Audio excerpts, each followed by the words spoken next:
During World War II, the United States faced an unprecedented situation at home. As battles raged across Europe and the Pacific, nearly 500,000 German prisoners of war, POWs, were interned on American soil. These camps were scattered across the country, from the sprawling plains of the Midwest to the Deep South. Among these, a notable site was Camp Concordia in Kansas, operational from 1943 until the end of the war. With a capacity to hold approximately 4,000 prisoners, Camp Concordia became a microcosm of the wartime dynamics between captor and captive, exhibiting the complex interactions that unfolded within and around its barbed wire perimeters. The camp was laid out with military precision, featuring barracks for the prisoners, administrative buildings, guard towers, and recreational areas. Guarded by units of the U.S. Army Military Police, the camp adhered to the standards set by the Geneva Convention regarding the treatment of POWs. The layout of the camp reflected a structured environment, one that was designed not only for security, but also to maintain a semblance of normalcy and routine for the prisoners. The barracks, often stark and utilitarian, were places where the prisoners would congregate after a long day of labor. These shared spaces became small communities within themselves, where stories were exchanged and friendships formed. Records from the U.S. Army Provost Marshal General document the day-to-day operations and logistical efforts required to sustain such a facility, including the provision of food, medical care, and opportunities for labor. Organizing the daily life of thousands of POWs was no small feat. The administrative buildings buzzed with activity as officers and clerks worked tirelessly to ensure that every aspect of camp life ran smoothly, from the distribution of mail to the scheduling of work assignments. Prisoners were often employed in agricultural labor, reflecting the wartime demand for manpower in essential industries. Detailed agricultural labor contracts reveal that POWs worked in fields, canneries, and even at local factories, supplementing the labor shortage caused by American men enlisting for military service overseas. The sight of German soldiers toiling in American fields was a curious juxtaposition, one that occasionally drew spectators from nearby communities who came to watch the former enemies now contributing to the American war effort. Transportation logs indicate how prisoners were dispatched to various work sites, sometimes under the supervision of civilian contractors. Buses and trucks would rumble in and out of the camp gates, carrying groups of POWs to their daily assignments. These journeys offered a glimpse of the American heartland, with its vast open landscapes that stood in stark contrast to the war-torn regions of Europe. For many prisoners, these outings were a bittersweet reminder of the freedom they had lost and the lives they had left behind. Food systems within the camp were meticulously organized, with rations carefully calculated and distributed. The prisoners received meals that, according to War Department circulars, were comparable to those of American soldiers. The camp kitchens were bustling hubs of activity, where cooks prepared large quantities of food under the watchful eye of military supervisors. While wages for their labor were minimal, prisoners could earn coupons which allowed them to purchase additional goods at camp canteens. These canteens became popular gathering spots, offering a small taste of normalcy amidst the confines of captivity. Rationing policies were in place, mirroring the broader wartime economy of the United States, which affected both military and civilian consumption. The scarcity of certain goods was a constant reminder of the global conflict, yet within the camp there was a sense of shared sacrifice. Despite their status as prisoners, the Germans were afforded a dignity that was absent in many other theaters of war. The interaction of German POWs with American civilians was governed by a complex set of attitudes and regulations. Red Cross inspections ensured compliance with international standards, but civilian perceptions varied. Some Americans viewed the prisoners with suspicion, while others saw them as a non-threatening presence. There were recorded incidents where curiosity and compassion led to more personal interactions, though strict rules often curtailed fraternization. In some communities, local families would occasionally bring gifts or baked goods to the camp gates, small gestures of humanity that transcended the boundaries of conflict. Discipline within the camp was maintained through a combination of military order and educational opportunities. Camp newspapers, sometimes produced with the assistance of YMCA programs, offered POWs insight into world events, albeit filtered through the lens of Allied perspectives. These publications became a crucial source of information, providing updates on the war and life beyond the camp fences.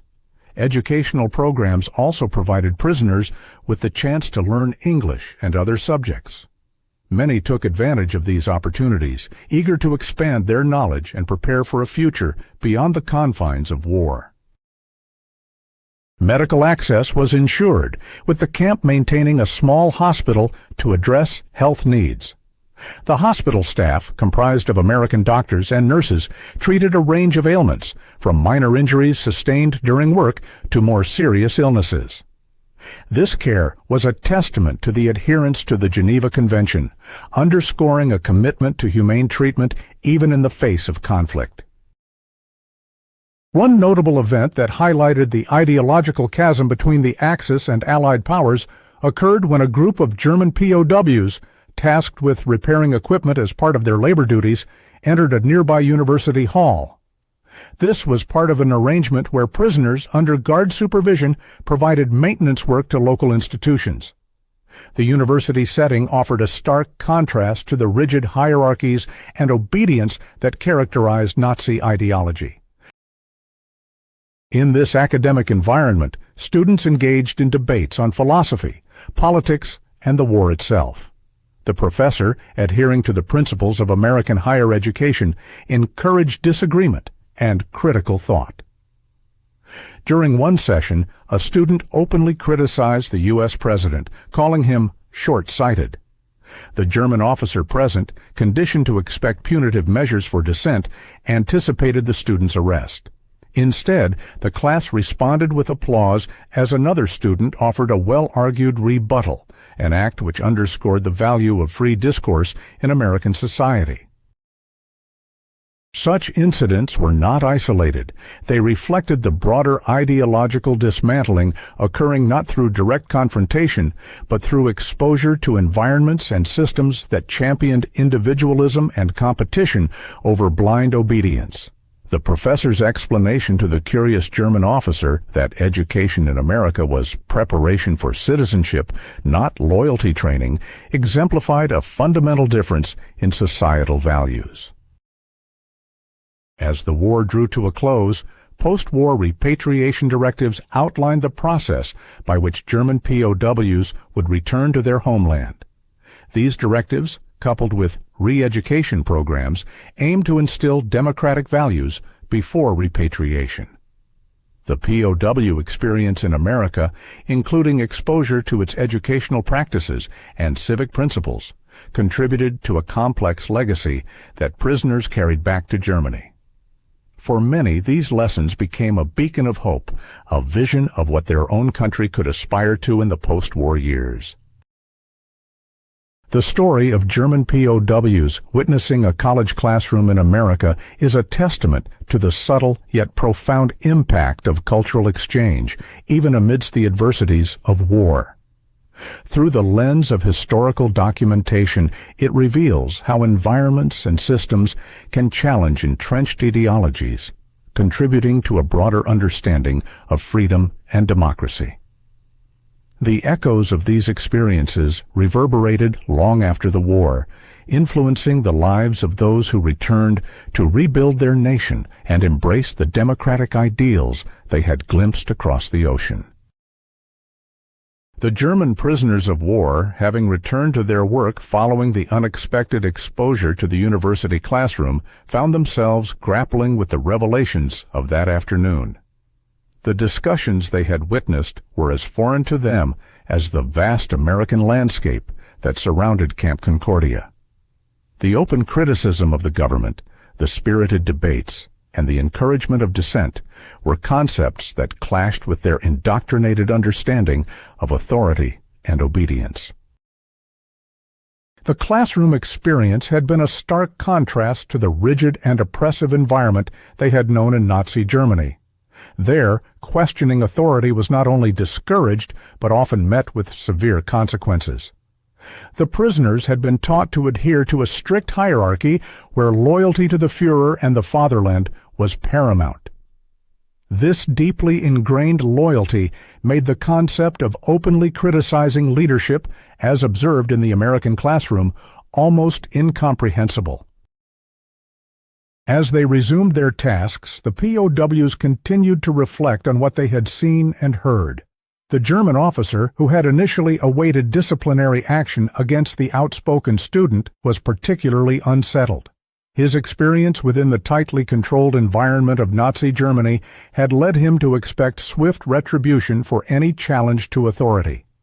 Instead, he had observed a system that not only tolerated, but seemed to thrive on contestation and dialogue. This experience provided the officer with a glimpse into the workings of a society vastly different from his own, where the principle of free speech was a foundational element. The POWs' interactions with American civilians, both inside and outside the camp, further amplified their exposure to democratic values.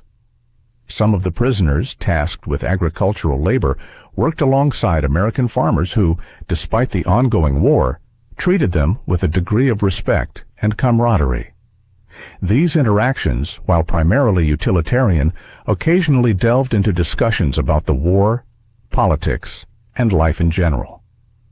The farmers, many of whom were of German descent, often shared their views candidly, providing the POWs with a broader perspective on the American way of life. These exchanges were eye-opening for the POWs. The farmers spoke openly about their government's policies and even criticized certain decisions without fear of retribution. It was a stark contrast to the environment the prisoners had come from, where such dissent would have been punished.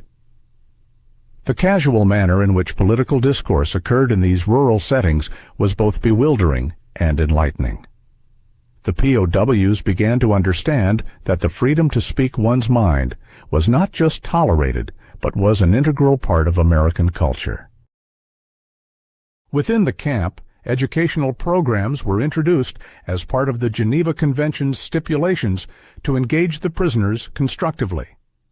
English language classes, along with lectures on American history and government, were made available. Some POWs, driven by curiosity and a desire to understand their captors, participated eagerly. These classes offered a structured setting for the POWs to learn about democratic principles and the functioning of a government founded on checks and balances.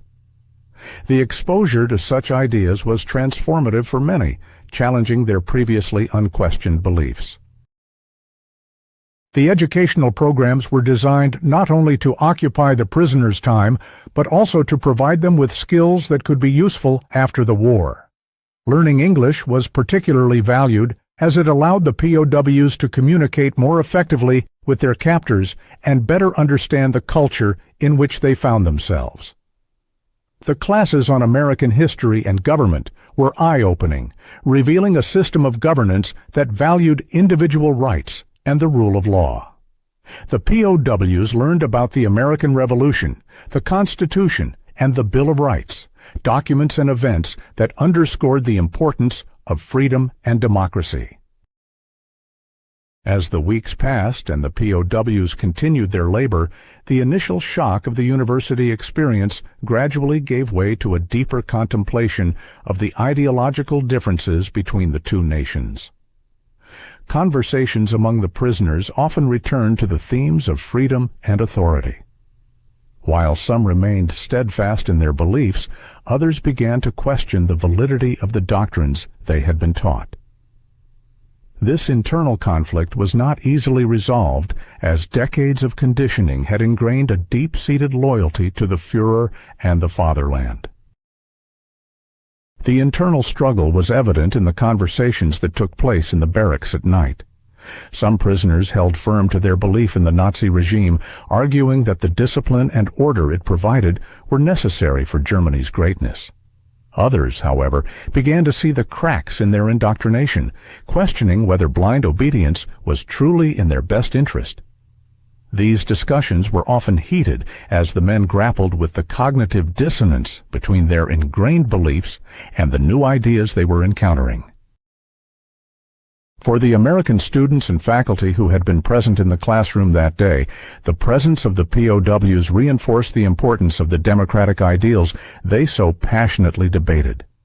The professor, aware of the significance of this unintended cultural exchange, encouraged his students to consider the broader implications of their discussions. He emphasized that the ability to question and critique was a privilege not afforded to all, and that such freedoms were worth defending. The students, many of whom were preparing to join the military effort or enter public service, were reminded of the ideological stakes of the war.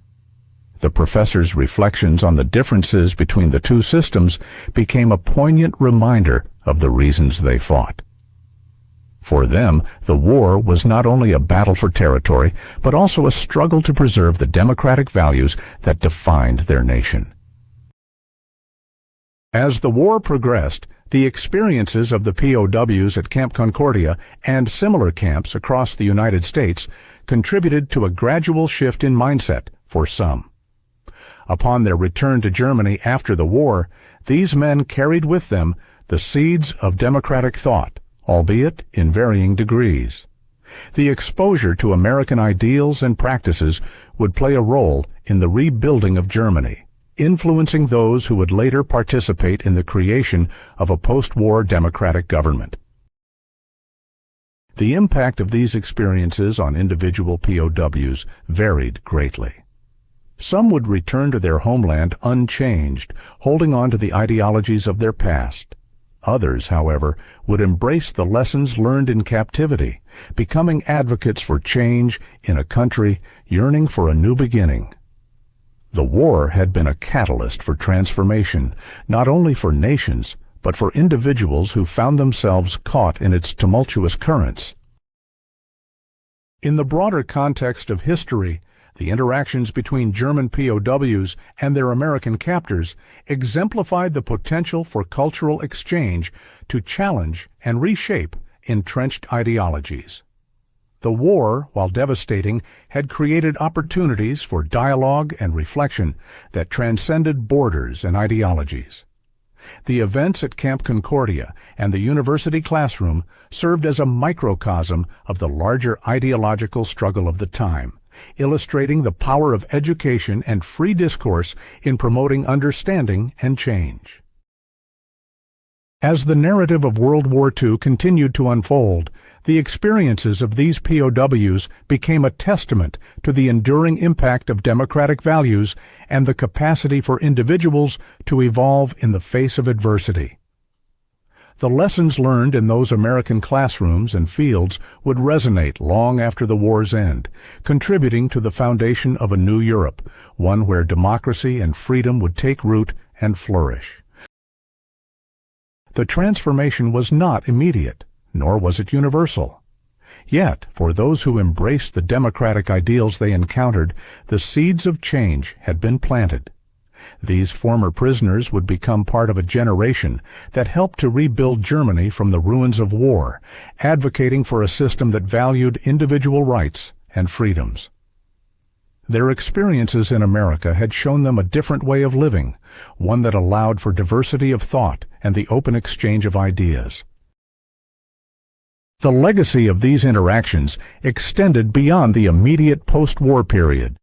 The democratic principles that the POWs were exposed to influenced the development of the Federal Republic of Germany, which emerged as a stable and prosperous democracy. The emphasis on human rights, the rule of law, and the importance of civic engagement were lessons that the former POWs carried with them, contributing to the shaping of a new German identity. In the end, the story of the German POWs at Camp Concordia is a reminder of the transformative power of education and cultural exchange. It highlights the importance of engaging with different perspectives and the potential for such interactions to foster understanding and change. While the war had brought about immense suffering and destruction, it also provided opportunities for growth and learning, paving the way for a brighter future built on the foundations of democracy and freedom. The afternoon sun cast slanting rays through the classroom windows, illuminating the rows of students engaged in fervent debate. This light, a rich golden hue, seemed to imbue the room with a sense of warmth and clarity, capturing the essence of an academic environment where ideas were exchanged with vigor and passion. The German POWs, tasked with repairing equipment within the university hall, observed the scene with a mixture of curiosity and confusion. This moment, set against the tumultuous backdrop of World War II, presented a stark juxtaposition to the rigid environment they had known in Germany. The atmosphere was charged with an energy that was both foreign and intriguing to the POWs, who had been accustomed to a life of strict order and control. The American professor, a man of middle years with an air of scholarly authority, stood confidently at the front of the classroom.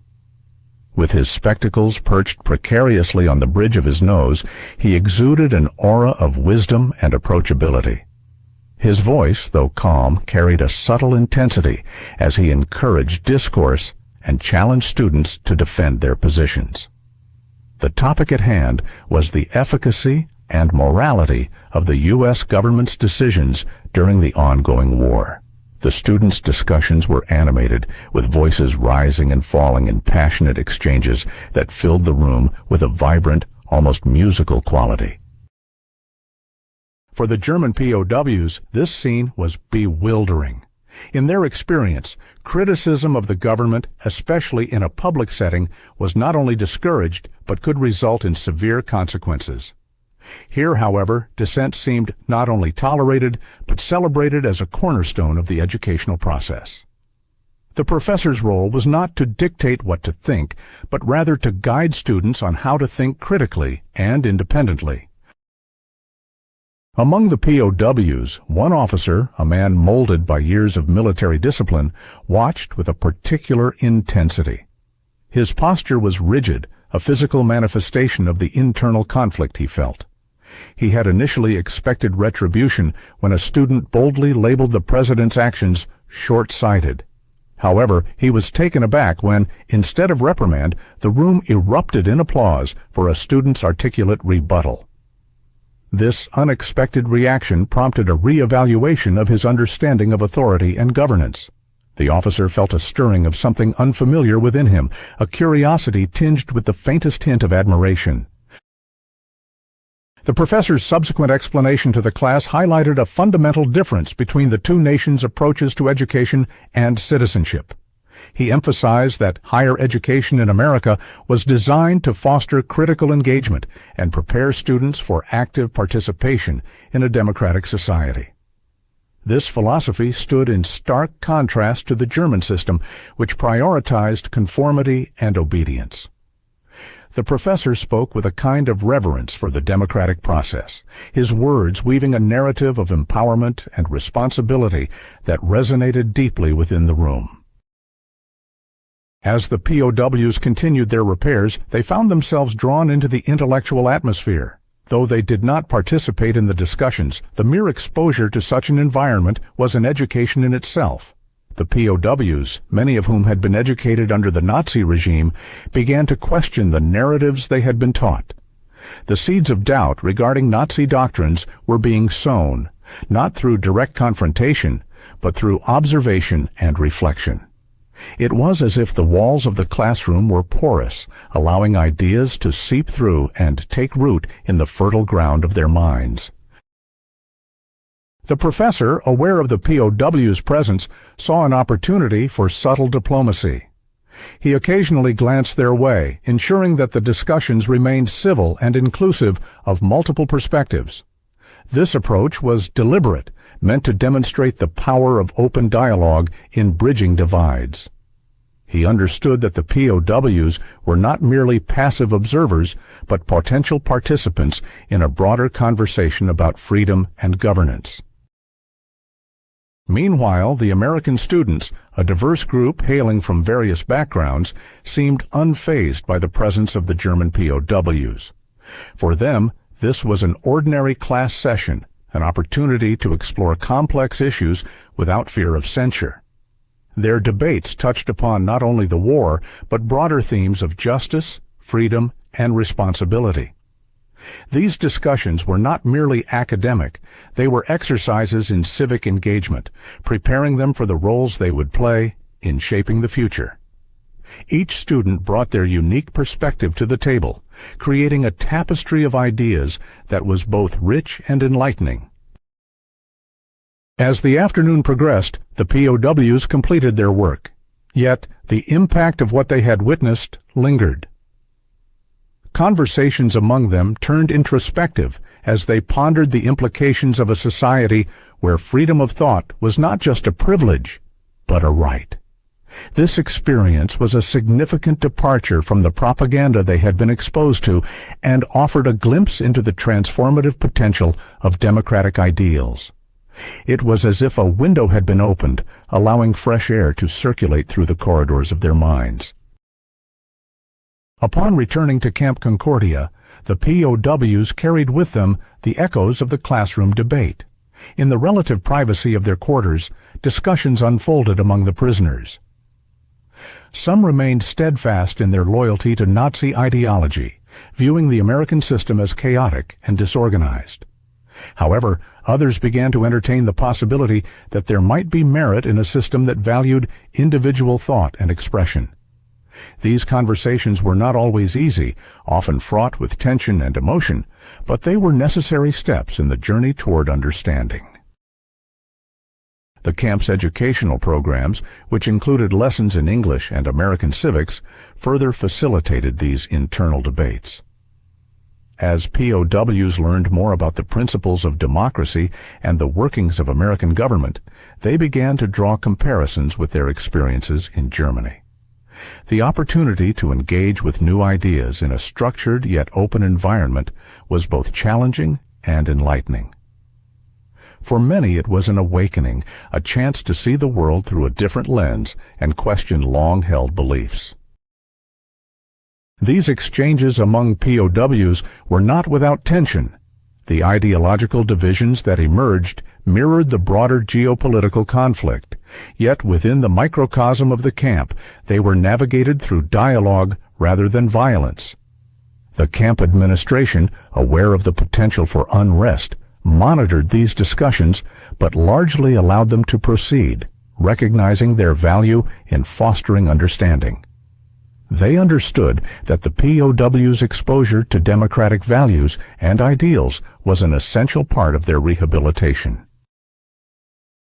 The American guards and civilians who interacted with the POWs on a daily basis played a crucial role in this exchange of ideas.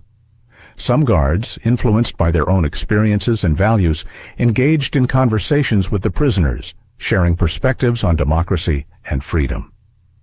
These interactions, though informal, contributed to the gradual reshaping of some POWs' worldviews.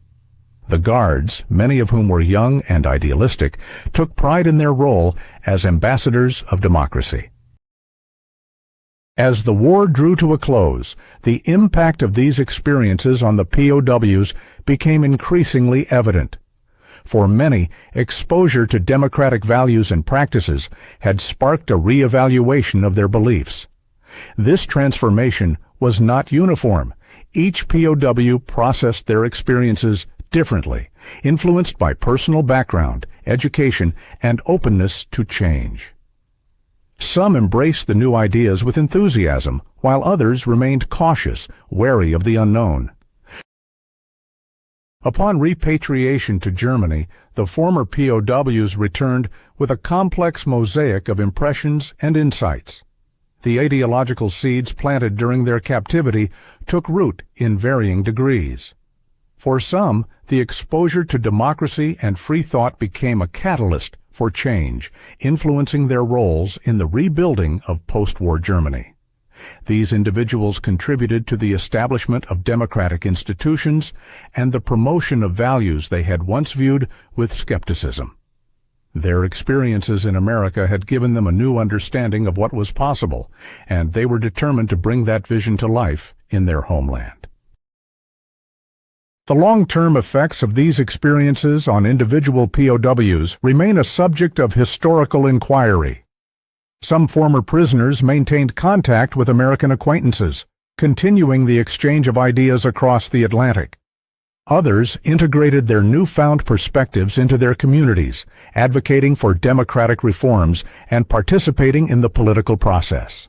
Their stories serve as a testament to the enduring power of education and cultural exchange in shaping the course of history. The presence of German POWs in American educational settings during World War II serves as a poignant example of the power of cultural exchange and education in challenging entrenched ideologies. It underscores the potential for dialogue and understanding to bridge divides, even in times of conflict. The experiences of these POWs highlight the transformative impact of exposure to democratic principles and the enduring influence of education in fostering critical thought and citizenship. In the broader context of post-war reconstruction, the ideological shifts experienced by former POWs contributed to the development of a democratic Germany. While the extent of this influence varied, the interactions between POWs and American society during their captivity played a role in shaping the foundations of a nation emerging from the shadows of totalitarianism. As historians continue to explore the narratives of German POWs in the United States, the story of witnessing freedom serves as a reminder of the complex interplay between ideology, education, and identity.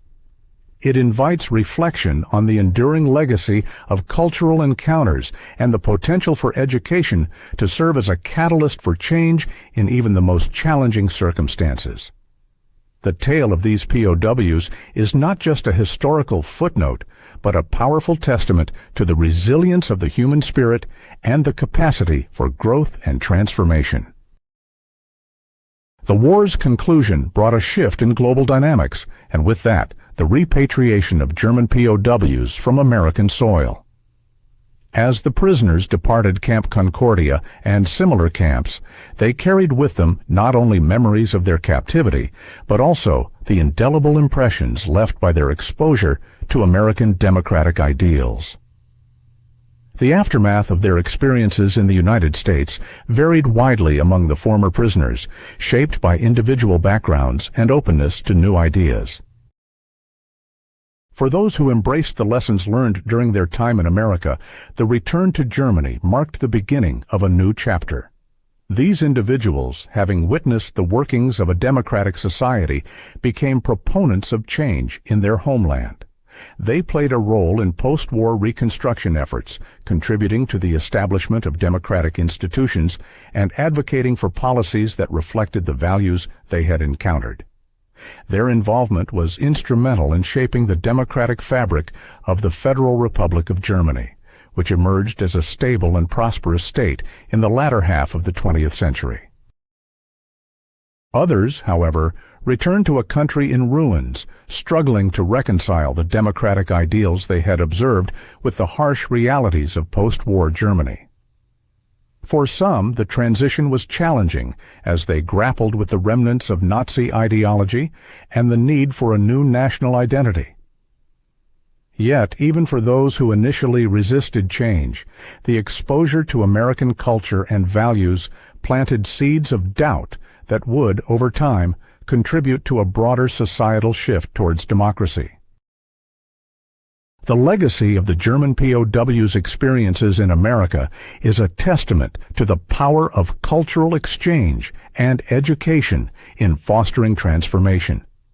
Their story highlights the potential for ideological shifts to occur through exposure to different perspectives and the importance of open dialogue in bridging divides. As former POWs integrated back into German society, they carried with them the principles of freedom and democracy, influencing the country's post-war trajectory in subtle yet significant ways. In reflecting on the narrative of German POWs in the United States, historians acknowledge the complex interplay between ideology, identity, and education. The experiences of these men serve as a poignant reminder of the enduring impact of cultural encounters and the capacity for growth and change, even in the aftermath of conflict. As Germany rebuilt itself from the ashes of war, the lessons learned by POWs in American classrooms and fields became part of the foundation upon which a new democratic society was built, illustrating the transformative potential of education and the resilience of the human spirit.